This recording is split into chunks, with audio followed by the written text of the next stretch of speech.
کوئی قومی selection committee کا چیئرمین نہیں ہے.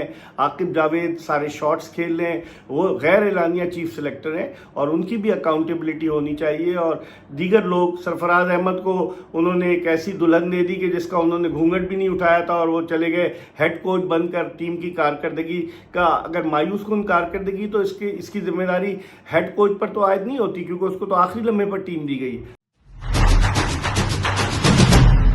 بسم اللہ الرحمن الرحیم. السلام علیکم. اپنے یوٹیوب چینل MIB اسپورٹس پر میں ہوں مرزا اقبال بیگ.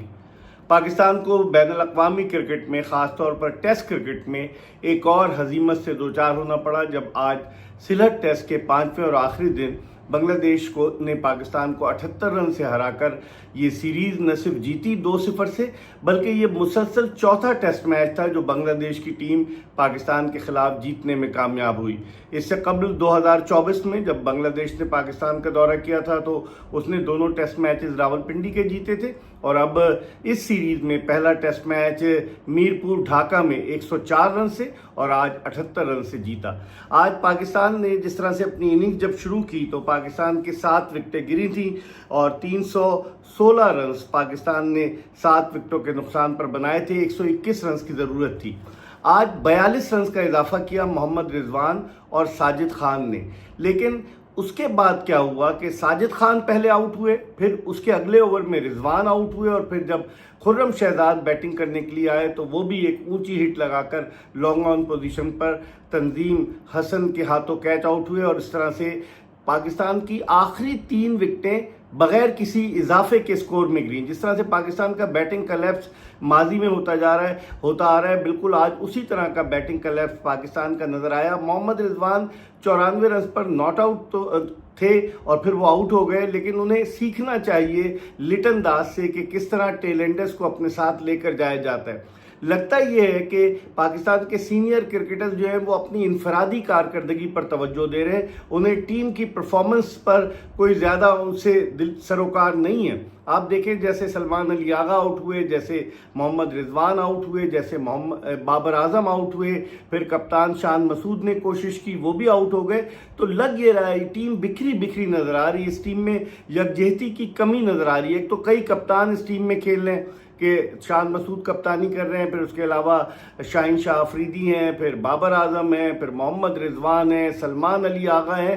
تو لگتا یہ یا تو کپتانی کی دوڑ ہے یا پھر یہ کہ شان مسعود کو ناکام بنایا جائے, اور جب آخری ٹیسٹ ہوتا ہے تو یہ سینئر جو ہیں وہ رنز اسکور کر لیتے ہیں تاکہ اگلے میچ کے لیے ان کی جگہ پکی ہو جائے. اب بنگلہ دیش کی ٹیم کے جو لیفٹ آرم اسپنر تھے تیج الاسلام, جنہوں نے بڑی عمدہ بولنگ کا مظاہرہ کیا, آج انہوں نے 6 وکٹیں حاصل کی. اس سیریز میں تیج الاسلام نے 13 کھلاڑیوں کو آؤٹ کیا, اور ان کے بعد دوسرے نمبر پر رہے ناہید رانا جنہوں نے 11 وکٹیں حاصل کی, اور پاکستان کی جانب سے محمد عباس نے 10 کھلاڑیوں کو آؤٹ کیا. پاکستان کی ٹیم کا انتخاب کیا تھا؟ سوچنے والی بات ہے کہ پاکستان نے اپنی جس 16 رکنی ٹیم کو منتخب کیا تھا, کیا اس میں کوئی اچھے اسپیشلسٹ کھلاڑی شامل تھے یا نہیں تھے. بہت ساری ایسی چیزیں ہیں کہ جن پر خاص طور پر فاسٹ بولنگ پر بات ہو سکتی ہے, لیکن اس سیریز سے یہ ضرور فائدہ ہوا کہ 2 نوجوان کرکٹرز جو تھے وہ کرکٹ کے افق پر ابھر کر سامنے آئے, اذان اویس اور عبداللہ فضل. اس کی وجہ یہ ہے کہ یہ لوگ ڈومیسٹک کرکٹ کھیلتے ہیں. پاکستان کے کئی سینئر کرکٹرز ڈومیسٹک کرکٹ نہیں کھیلتے, بلکہ جب ابھی ٹورنامنٹ ہو رہا تھا تو بابر اعظم نے وہ ٹورنامنٹ کھیلنے کے بجائے وہاں نیشنل کرکٹ اکیڈمی میں پریکٹس کرنے کو ترجیح دی.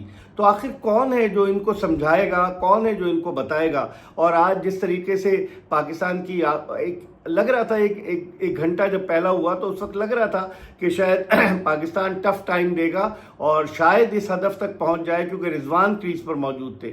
لیکن رضوان 94 رنز بنا کر آؤٹ ہوئے گلی پوزیشن پر. اس سے پہلے ان کا کیچ بھی چھوٹا تھا گلی پوزیشن پر, کوشش کی تھی مہدی حسن میراز نے, لیکن پھر شریف الاسلام کی گیند پر انہوں نے کیچ لیا. کپتانی بڑی زبردست کی نجم الحسن شانتو نے, انہوں نے اپنے بولرز کا بڑا زبردست استعمال کیا.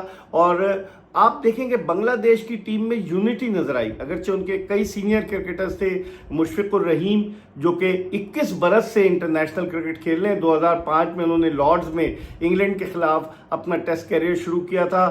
ان کے علاوہ مومن الحق وہ بھی کپتانی کر چکے ہیں. ان کے علاوہ Liton Das white ball cricket की कप्तानी कर चुके, Mehidy Hasan Miraz white ball cricket की कप्तानी कर चुके, तो कई कप्तान उनकी टीम में भी थे, लेकिन वो टीम बिल्कुल जेल होकर खेल रही थी और पाकिस्तानी टीम बिखरी बिखरी नजर आ रही थी। इस शिकस्त से पाकिस्तान को बहुत कुछ सीखना होगा। अब पाकिस्तान इस शिकस्त के बाद आज जो आईसीसी की पॉइंट्स टेबल नई जारी हुई है टेस्ट रैंकिंग की, उसमें बांग्लादेश जो 9वें नंबर पर था वो 7वें नंबर पर आ गया है और पाकिस्तानी टीम 8वें नंबर पर चली गई है।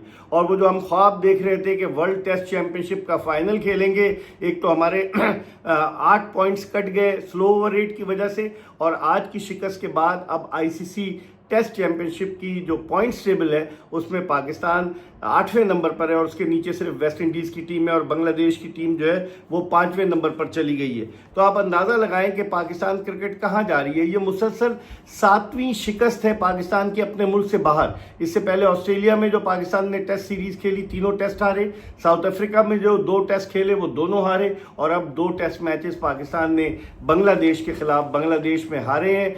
पाकिस्तान की टीम, मैंने पहले भी कहा कि बिखरी बिखरी नजर आई। बॉलिंग में पाकिस्तान की कोई जान नजर नहीं आई, प्लानिंग में बहुत कमी का फुकदान था, और बहुत सारी चीज़ें अगर आप उन पर डिस्कस करना शुरू करें तो बहुत सारी ऐसी चीज़ें हैं जिनसे हमें सबक सीखना चाहिए बांग्लादेशी क्रिकेट टीम से।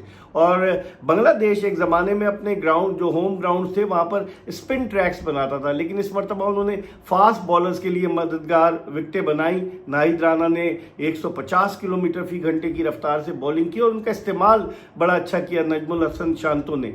तो अब पाकिस्तान के लिए अगली जो मंजिल है वो वेस्ट इंडीज़ के खिलाफ 2 टेस्ट मैचेस हैं इस साल वेस्ट इंडीज़ में, फिर पाकिस्तानी टीम चली जाएगी इंग्लैंड। अगस्त में इंग्लैंड के खिलाफ 3 टेस्ट मैचेस हैं, और फिर उसके बाद पाकिस्तान को श्रीलंका के खिलाफ अपनी सरजमीन पर 2 टेस्ट मैचेस खेलने, फिर अपनी सरजमीन पर न्यूजीलैंड के खिलाफ 2 टेस्ट मैचेस खेलने। तो बज़ाहिर तो यही लग रहा है कि अब वर्ल्ड टेस्ट चैंपियनशिप की कहानी तो ख़त्म हो गई।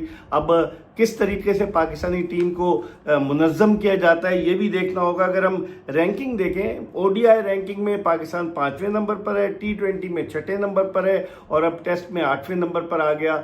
और आप देखें कि पाकिस्तान ने जो है ना, सिर्फ जो अगर 7 टेस्ट मैचेस देखें तो 2 सेंचुरियाँ हैं पाकिस्तान की जानिब से।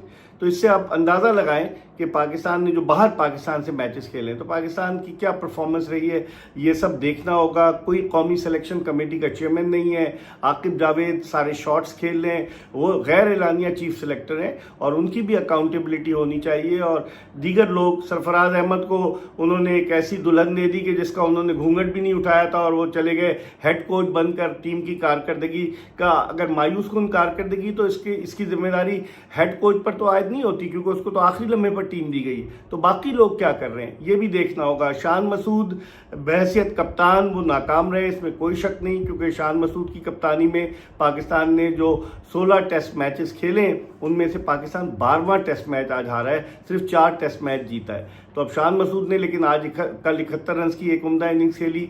पाकिस्तान क्रिकेट का मुस्तकबिल क्या होगा ये भी देखना होगा। और अब ऑस्ट्रेलिया की टीम पाकिस्तान आ रही है, 30 मई को पहला जो है वनडे इंटरनेशनल मैच रावलपिंडी में खेला जाएगा। पाकिस्तान के 2 प्लेयर्स अनफिट हो गए, फ़खर जमान और साइम अयूब, वो इस वनडे सीरीज का हिस्सा नहीं होंगे। पाकिस्तानी टीम का ऐलान भी होना है 30 मई को पहला, और फिर उसके बाद 2 और 4 जून को दूसरा और तीसरा मैच जो है वो दोनों लाहौर में होंगे। क्या होता है, पाकिस्तान क्रिकेट कहाँ खड़ी है, बहुत सारे सवालात हैं। शायकीन क्रिकेट बड़े दिल बर्दाश्ता हैं कि अगर हम T20 क्रिकेट को बुनियाद बनाकर अपनी क्रिकेट को आगे की तरफ बढ़ाएंगे तो टेस्ट क्रिकेट जो 1877 से हो रही है, 150 बरस हो गए टेस्ट क्रिकेट को होते हुए, तो 150 बरस में पाकिस्तान तो खैर 1952 में आया, लेकिन इतनी कदीम क्रिकेट है जो असल हुस्न क्रिकेट का, उसमें हमारी कारकर्दगी दिन ब दिन जवाल की तरफ गामजन है। आपको क्रिकेट के हवाले से मजीद अपडेट करते रहेंगे, देखते रहिए MIB स्पोर्ट्स।